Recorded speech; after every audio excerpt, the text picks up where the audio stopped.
Hello बच्चों, कैसे हो आप सब। आई होप आप बहुत अच्छे होंगे और इक्विवेलेंट वेट के वीडियोस आपने ज़रूर देखे होंगे जो हमने अब तक अपलोड किए हैं। आज हम इक्विवेलेंट वेट में एक मेथड पढ़ेंगे और फिर हम लगाएंगे ढेर सारे सवालों की छड़ी।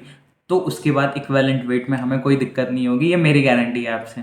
सारे सवालों को अच्छे से देखना है और दो कंसेप्ट जो हमारे बच्चे हैं जिसमें से हम इक्विवेलेंट वेट को निकाल सकते हैं वो हम आज पढ़ते हैं, ठीक है। तो चलिए, जो पहला मेथड है हमारा आज का जिससे हम इक्विवेलेंट वेट निकाल सकते हैं, अब तक हमने एक लास्ट वीडियो में डिस्कस किया था डुलोंग्स एंड पेटिट्स मेथड। उसमें हमने बताया था कि अगर आपको स्पेसिफिक हीट दी है तो आप कैसे निकाल सकते हो।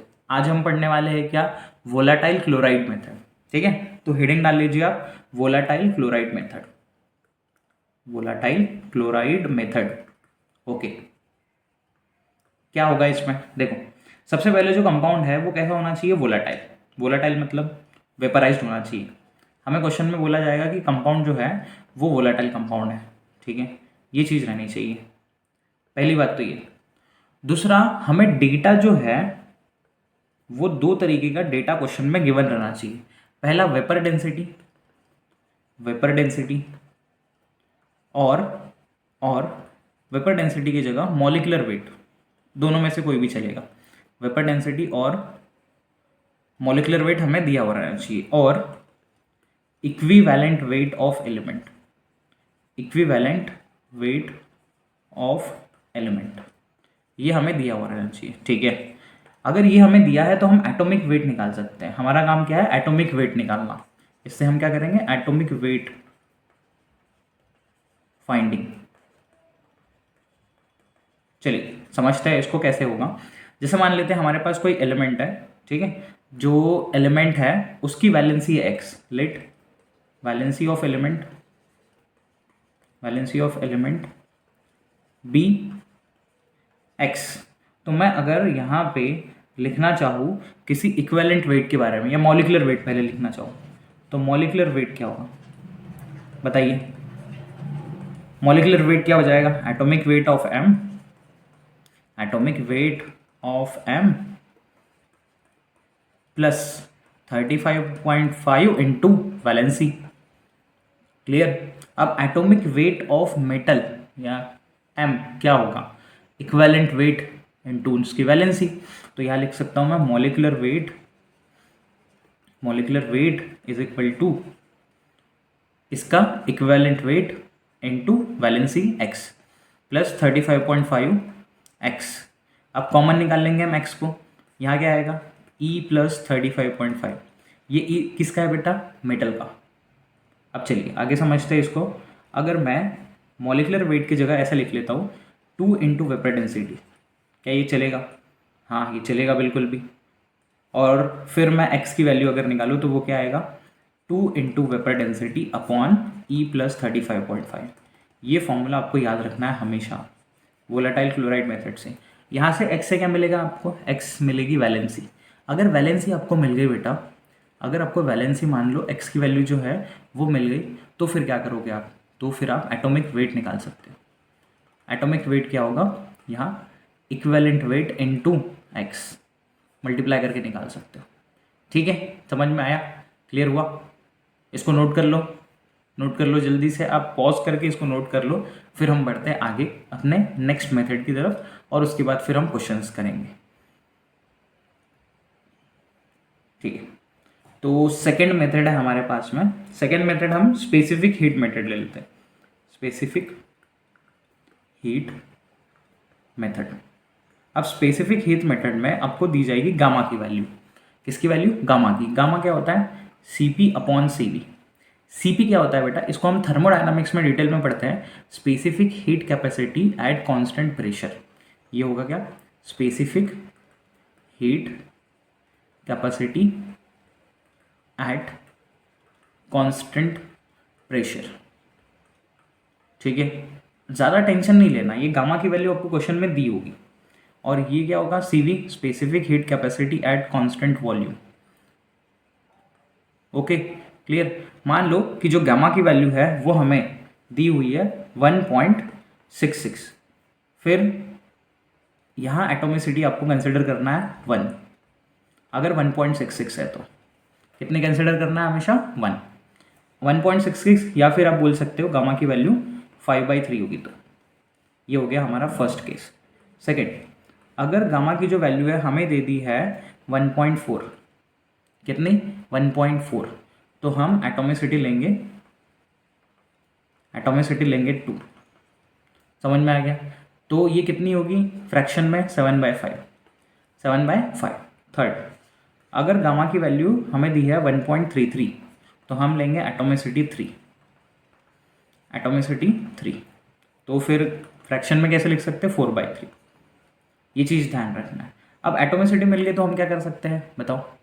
Atomic weight is equal to equivalent weight question में दिया होगा, आप मल्टीप्लाई कर लेना एटोमिसिटी को, बस एटॉमिक वेट मिल गया। हमारा काम था एटॉमिक वेट को निकालना, तो हमने 2 मेथड्स को समझ लिया अच्छे से। क्लियर बेटा? क्लियर है? चलिए आगे बढ़े। चलिए आगे बढ़ते हैं हम लोग और कुछ क्वेश्चन लेते हैं हम इस वीडियो में, और ढेर सारे क्वेश्चन अब अगले वीडियो में हम कवर करेंगे। देखो क्वेश्चन मैं लेता हूँ यहाँ पे। एक ऑक्साइड है, question first, metal oxide contains 67.67% of oxygen, और वेपर डेंसिटी हमें दी हुई है क्वेश्चन में, vapour density is 79। Calculate atomic weight, हमें क्या करना है उसका एटॉमिक वेट निकालना। कैलकुलेट एटॉमिक वेट, ठीक है, ये हमारे पास दिया है। और एटॉमिक जो वेपर डेंसिटी दी है ये दी है हमें उसकी क्लोराइड की। किसकी दी है हमें? क्लोराइड की। तो सुनो सब लोग ध्यान देना बेटा, जो पहला हमारे पास यहाँ मेथड दिया उससे हम इक्विवेलेंट वेट निकाल लेते, उस इक्विवेलेंट वेट को हम सेकेंड इसमें यूज़ करके एटॉमिक वेट निकाल सकते हैं। कैसे? ध्यान देना अच्छे से। क्या मैं ये कह सकता हूँ let 100 gram of metal oxide contains 100 gram of metal oxide contains 67.67 gram of oxygen, ऐसे बोल सकता हूँ मैं। एंड 32.33 ग्राम ऑफ मेटल, ऐसे भी कह सकता हूँ मैं। तो बिल्कुल, तो देखो फॉर्मूला क्या आएगा, W1/E1 is equal to W2/E2। मैंने कहा था ये फॉर्मूला आपके लिए ज़रूरी है। तो W1 आप मेटल के लिए समझ लो, यहाँ लिख लो मेटल का, इस साइड लिख लो ऑक्सीजन का। तो मेटल के लिए क्या क्या इंफॉर्मेशन दी है, 32.33/E1 इज इक्वल टू, यहाँ आ जाएगा 67.67/8। ऑक्सीजन का कितना होता है इक्विवेलेंट वेट 8। अब लगभग हम देखें ये वैल्यू जो है वो इक्विवेलेंट वेट की यहाँ कितनी आ जाएगी, ये इक्विवेलेंट वेट हमें लगभग मिल जाएगा 3.82। कितना मिल जाएगा? 3.82। क्लियर? चलिए आगे बढ़े। अब देखो ये क्लोराइड वाले से आप क्या कर सकते हो, आपको क्लोराइड वाला याद होगा कि हम एटोमिसिटी निकाल सकते हैं। एटोमिसिटी को यहाँ मल्टीप्लाई कर देंगे, हमें मिल जाएगा उसका एटॉमिक वेट।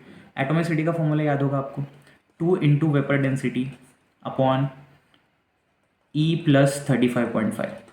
ई क्या था? इक्विवेलेंट वेट ऑफ एलिमेंट या मेटल। तो 2 इंटू वेपर डेंसिटी कितनी दी है क्वेश्चन में 79, डिवाइडेड बाय 3.82 प्लस 35.5, ये कितना आ जाएगा 140 और फिर 18, तो कितना हो जाएगा 158। ये ऐड कर लेंगे तो 2, 8 और 5 13, 1, ये हो जाएगा 39.32। और x की वैल्यू लगभग यहाँ पे आ जाएगी 4। अगर हम देखें तो x की वैल्यू लगभग कितनी आ जाएगी 4। अब मुझे बताओ एटॉमिक वेट कितना आएगा। Atomic weight is equal to, formula क्या बनेगा, atomic weight is equal to equivalent weight into x मतलब वैलेंसी, 3.82 इंटू 4, तो ये लगभग आ जाएगा 15.28। 15.28। बढ़िया सवाल था, आई होप ये क्लियर हो चुका होगा आपको। ठीक है चलिए आगे बढ़े। इसको पॉज करके एक बार नोट करना, ट्राई करना अच्छे से आप लोग भी, देखना सवाल बन रहा है कि नहीं। अगले सवाल पे आते, देखो वेपर डेंसिटी हमें दी है, चलो वेपर डेंसिटी हमें दी है, question number 2, vapour density of compound, और ये दिया है 16। ठीक है, रेशियो ऑफ स्पेसिफिक हीट, हमें यहाँ पे Cp डिवाइड बाय Cv का रेशियो दिया 1.4. Then find atomic weight, then find atomic weight. अब मुझे बताइए बेटा कि Cp बाय Cv की जो वैल्यू है वो हमें क्वेश्चन में कितनी दी है, 1.4. अगर मैंने कहा था 1.4 होगा तो यहाँ से एटॉमिसिटी बताओ कितनी आ गई, यहाँ से एटॉमिसिटी कितनी आ गई, 2. क्योंकि 1.4 गामा की वैल्यू कब होती है, Cp बाई Cv होता क्या है, गामा. कितनी होती है ये 1.4 के लिए एटॉमिसिटी 2. ठीक है, यहाँ तक क्लियर हो गया. मॉलिक्यूलर वेट क्या होता है, मॉलिक्यूलर वेट क्या होगा बोलो, 2 इंटू वेपर डेंसिटी. तो फिर वेपर डेंसिटी है कितनी, 16. तो मॉलिक्यूलर मास कितना आ जाएगा, 32. यहाँ तक तो चीज़ समझ में आ गई है, समझ में आ गई. चलिए आगे बढ़े. अब बताओ अगर मॉलिक्यूलर वेट 32 है, एटॉमिक वेट निकालना है तो क्या कर सकते हैं हम, atomic weight is equal to molecular weight upon atomicity. और एटॉमिसिटी कितनी है, 2. तो 32/2 एटॉमिक वेट आ जाएगा 16. एटॉमिक वेट आ जाएगा 16.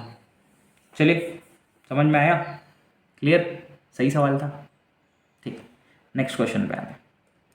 अब देखो क्वेश्चंस को हम ऑप्शन के साथ आपके सामने रखेंगे. Question number 3, molecular weight. अब सुनो, अच्छा क्वेश्चन है.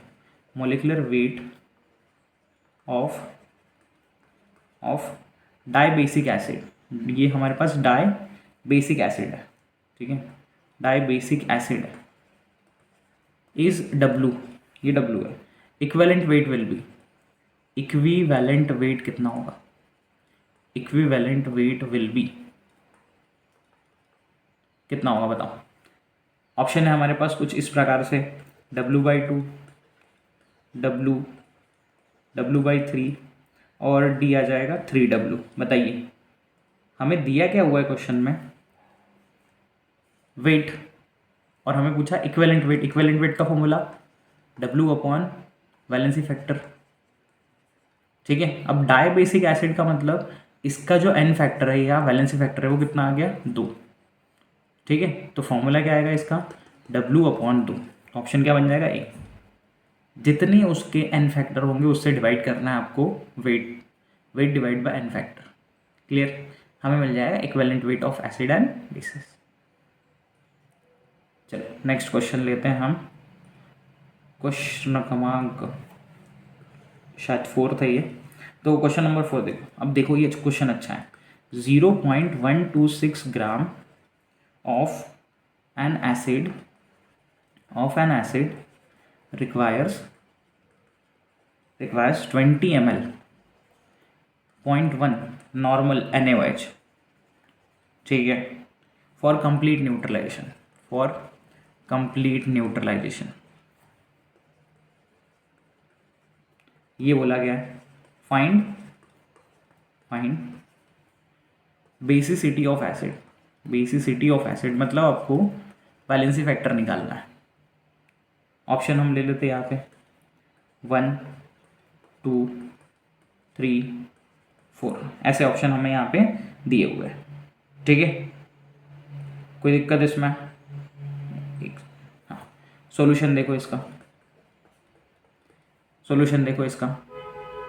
एक सेकेंड. यहाँ तो मॉलिक्यूलर वेट की ज़रूरत पड़ेगी हमें, तो मॉलिक्यूलर वेट हमें दिया नहीं है तो हम क्या करते हैं, मॉलिक्यूलर वेट की ज़रूरत पड़ेगी हमें बेटा. मॉलिक्यूलर वेट दिया नहीं है ना, तो हम क्या करते हैं, इक्विवेलेंट वेट निकालना कर देते, इक्विवेलेंट वेट निकालना कर देते. और यहाँ पे एसिड रिक्वायर कंप्लीट न्यूट्रलाइजेशन हो रहा है तो इक्विवेलेंट वेट निकालना एसिड का, इक्विवेलेंट वेट ऑफ एसिड निकालना. ऑप्शन है हमारे पास में 45, 40, 63 और 53. सुनो, हम ये कह सकते हैं ना यहाँ पे कि लॉ ऑफ इक्विवेलेंस के अकॉर्डिंग हम ये कह सकते हैं कि gram equivalent of acid is equal to gram equivalent of base. ये हम कह सकते हैं यहाँ पे.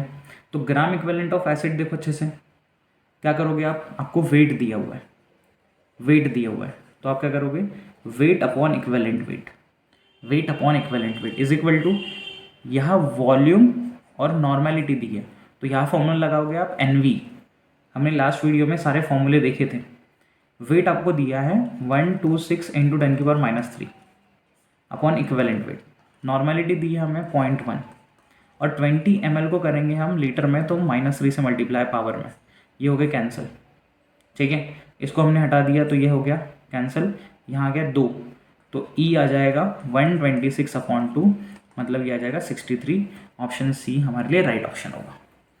ठीक है, चले आगे बढ़े। देखो सवाल जो है ना वो अच्छे सवाल है, इनको प्रैक्टिस करना, बेसिक बिल्ड कर रहे हैं हम आप लोगों का। क्वेश्चन नंबर 5, क्वेश्चन नंबर 5 सुनना। 1 mole of O2 equals to, 1 mole O2 किसके इक्वल होगा, ऑप्शन बताते हैं।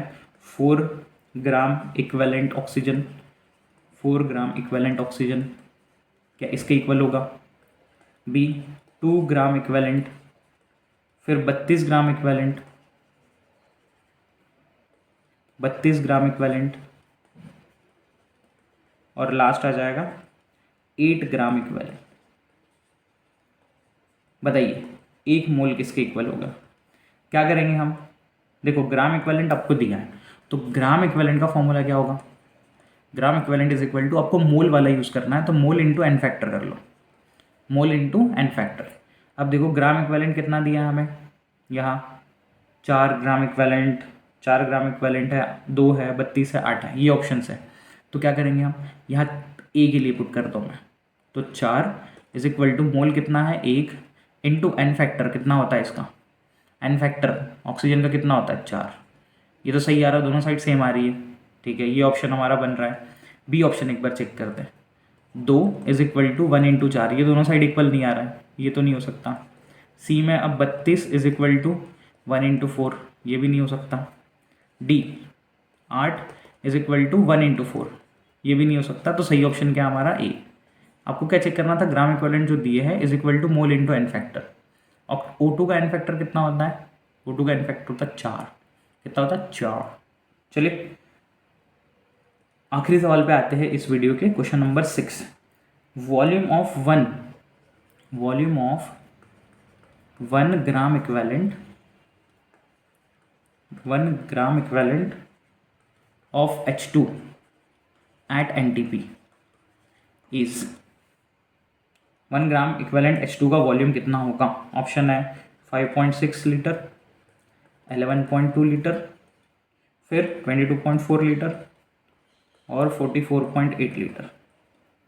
सॉल्यूशन देखो, 1 ग्राम इक्विवेलेंट का वॉल्यूम कितना होगा। अब क्या करेंगे हम, 1 gram equivalent is equal to mole into n factor, n factor कितना है इसका 2, तो इसके लिए मोल कितने आ जाएंगे, हाफ। अब एक मोल का जो वॉल्यूम होता है वो होता है 22.4, तो हाफ मोल का वॉल्यूम कितना होगा बेटा, कितना होगा 11.2 लीटर। ठीक है, बढ़िया सवाल थे, समझ में आए, क्लियर हो गया सारी चीज़ें। तो बेसिक बिल्ड करने के बाद अब नेक्स्ट वीडियो ज़रूर देखना, जिसमें हम अच्छे क्वेश्चन अब लेने ही वाले हैं, और उसमें करीब हम 20-25 क्वेश्चन सॉल्व करेंगे, सिर्फ और सिर्फ ग्राम इक्विवेलेंट के, जो भी हमने अब तक के कंसेप्ट पढ़े उन सब के ऊपर। ठीक है, तो तब तक के लिए हम मिलते हैं नेक्स्ट वीडियो में, बाय।